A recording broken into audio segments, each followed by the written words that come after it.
On right now is not one of those where you've got the TV producers, the actors, people like Tom Hanks live up here, Steve Guttenberg live up here, but there are thousands upon the thousands of ordinary people living in relatively ordinary homes, and they have lost absolutely everything. Look, it's a small thing, Dana, but it just struck me when I was up here. Small slice of the paradise we live in, these fruit trees in this person's I see those lime trees. And then right behind it, paradise on earth, hell on earth. It's an extraordinary juxtaposition. This is terrible. Today. Look at the lime trees. We grew up eating all of those and everything. Yeah, they've seen fires before up in the hills behind them. Yes. But for it to sweep down as it did yesterday and just go through this entire neighborhood, all the stores where everybody is every weekend out enjoying the Pacific Palisades, so much of it just gone, and look, more it's of it just going everything's burning and burning. Jonathan Hunt, thank you so much. Stay safe. You and your cameraman there, Brian, as well. Pretty remarkable stuff there. I love Dana. Showing us there with the sun up, right, Dana? Take our viewers a little bit through what we believe is occurring right now and what's happened and transpired really over the past 18 hours, all right? So you got three major fires. See, here's where I grew up. Is the Woodley fire that we just reported. See Eaton Canyon. We'll be getting you more information Pasadena. on that. This is downtown Los Angeles down here. And right here's where Miss Cool grew up. About how just quickly, and it's all going all over here. In the Palisades area, and how quickly it spread, too, okay? So let's go to our first graphic here. This is 5 o'clock in the afternoon, New York, yesterday. So it's 2 o'clock local time.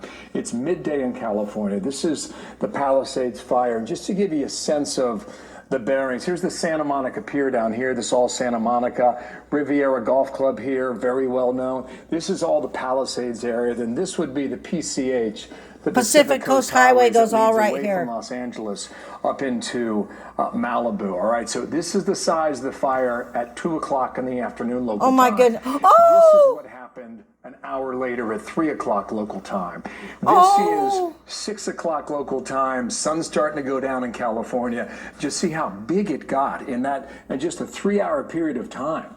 It tripled or quadrupled in size. Now, this is 3 o'clock in the morning, our time, so just after midnight. You see it grow yet again, and then this morning, right before we came on the air, look, it's coming down right there. This is what we were looking at for that one specific fire, which is right here, Palisades fire, right along the coast there. I want to give to Nick McCormick. He's been a victim of this, trying to reach his mother yesterday. The road was blocked by abandoned cars. Nick, good morning to you. You saw those bulldozers literally give you access. How did this all develop, and what is the status now, Nick? Yeah, hey there, Bill. Hey there, Dana. Thanks for having me on.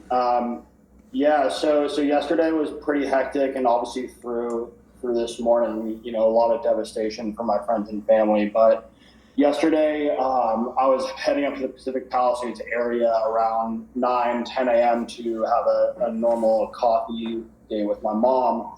And as I was heading north on PCH, we saw the fire start to erupt. And by the time I was able to make it up to the PCH and Sunset Boulevard area, everything was shut down. This was around 10:30 in the morning. And next thing we know, everybody in the Upper Highlands area, the Palisades, was trapped.